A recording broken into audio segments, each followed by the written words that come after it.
माहौल लोकसभा चुनाव का, अपनी इस कड़ी में हम अलग अलग इलाकों में जा रहे हैं और वहाँ का हाल आपको दिखा रहे हैं, आपको सुना रहे हैं।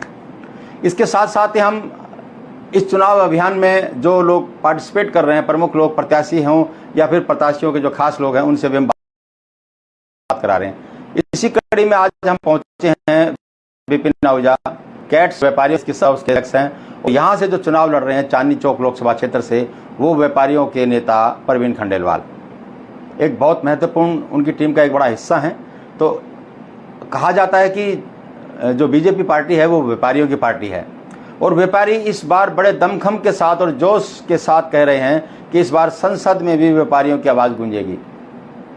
बेशक व्यापारी जो सांसद हैं वो व्यापार करते हों, लेकिन ऐसा पहली बार हुआ होगा कि कोई व्यापारी नेता के नाते संसद में पहुंचे और व्यापारियों की आवाज़ उठाए।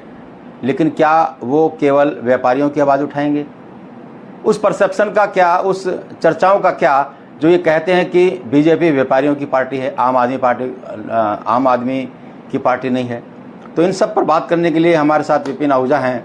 विपिन जी, मैंने जैसा कि बताया कि ये परसेप्शन बन ही चुका है। आप तो जोर शोर से कह रहे हो कि संसद में अब व्यापारियों की आवाज़ गूंजेगी, लेकिन आम आदमी से कैसे जुड़ा होगा जो इस बात को एक धारणा बना बैठा है कि व्यापारियों की पार्टी है बीजेपी?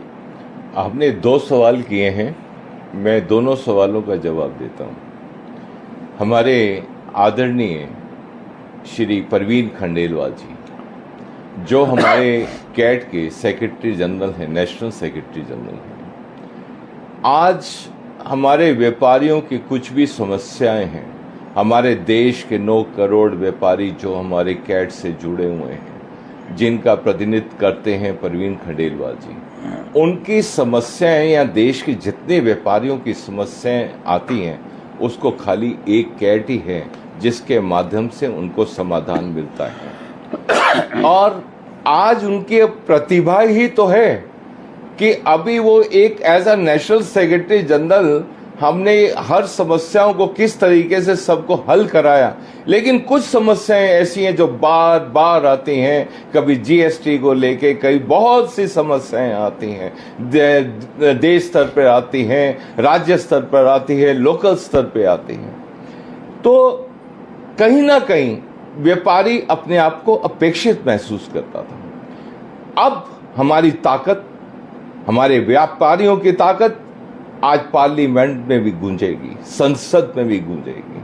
आज जहां जहां समस्याएं हैं उनको किस तरीके से समाधान कराना, उनको किस तर्क संगत बना के अपने सरकार के समक्ष रख के उसका समाधान निकालना, ये अगर आता है तो हमारे श्री आदरणीय परवीन खंडेलवाल जी को ही आता है, जिनकी प्रतिभा आज हमारे माननीय प्रधानमंत्री जी ने उनको टिकट दिया। प्रतिभा है ना, आज मैं उनके साथ रहता हूं, उनकी प्रतिभा हर एक आम नागरिक भी देखेगा। अभी से उनकी योजना बन गई कि मुझे अपने इस लोकसभा क्षेत्र में कैसे खुशहाली लानी है, आम नागरिक को भी वो जीवन देना है जो जिसके लिए वो मांग करता है, जिसके लिए वो सपना देखता है, वो उस सपने को साकार करने के लिए आ रहे हैं।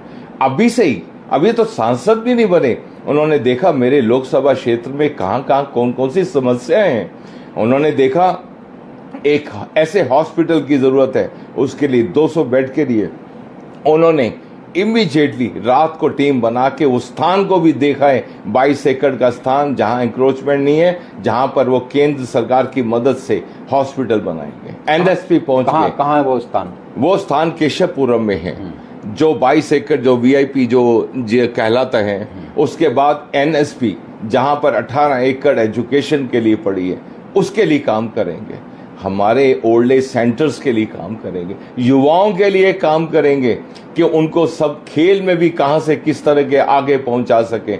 हर आरडब्ल्यू को इतना स्ट्रांग बनाएंगे, इस तरीके से उनके दिमाग की योजना है कि ऐसी समिति का गठन करेंगे जिसके अंदर व्यापारी क्या, नागरिक क्या, युवाओं क्या, वृद्ध क्या, हर कोई अपने आप को कहेगा अरे ऐसा सांसद हमें, ये तो एक मसीहा के रूप में कहां से आ गया जिसने हमारी सभी को इतनी खुशियां दे दी। मैं निश्चित तौर पे जिस तरीके से हमारे माननीय प्रधानमंत्री जी जिनकी गारंटी के ऊपर आज ये आगे हमारा भारतवर्ष विश्व के अंदर जो है 5वें स्थान पे है और उनके संकल्प के साथ इस 2024 में 30वें स्थान पर आएगा। उसके अंदर जो आदरणीय परवीन जी का जो योगदान रहेगा उसको वो मजबूती प्रदान करेगा। आप लोग सभी देख लेना और मैं उसकी निश्चित मैं उनके कार्य की उनकी प्रतिभा की मैं गारंटी देता हूं। और वो जो कहते हैं वो करते हैं और वो कहते हैं व्यापारी की जो जुबान है वो हमेशा एक पक्की जुबान है। आपके बीच में वो काम के जिस तरीके से उनका जो परिवार राजनीति से जुड़ा रहा, उनके ताया जी श्री सतीश स्वर्गीय सतीश चंद्र खंडेलवाल जी, उनके पिता श्री विजय खंडेलवाल जी, वो एक जैसे सेवा की, जैसे सब चबूतरे पे बैठ के सेवा की, ऐसे ही परवीन जी ने कहा है कि मैं पटरी पे बैठकर मेज कुर्सी लगा के आपकी समाज से आपकी समस्याओं का समाधान करा। अधिकारी मौजूद होंगे जिनका बहाना नहीं चलेगा और एक ऐसे नेता हैं कि जो मेरे बंद उसमें कार्य क्षेत्र में नहीं आता, मेरे पास कोई बहाना नहीं होगा कि वो सब काम करना आता है, चाहे वो जल बोर्ड का है या किसी का भी है। उनकी प्रतिभा इतनी अरबी तो वो सांसद समस्याओं के लिए अभी हमारे गवर्नर साहब के पास पहुंच गए, साथ मीटिंग्स हो रही है डीडी की लगातार, जहां जहां वो सारी समस्याएं अभी से 1 to 1, क्योंकि हर मंत्रालय में उनकी सुनवाई है। वो क्यों है? उनकी सोच, उनकी समझ, और अंदर अपनी समस्याओं को सुलझाना। आप देख लेना, मेरी आप लोगों से यह अपील कि एक बार देख लो और उसके बाद आप कहोगे कि सांसद क्या, ये तो मंत्रालय लेते लेते कौन कौन से ऐसे मिनिस्टर नहीं बनेंगे।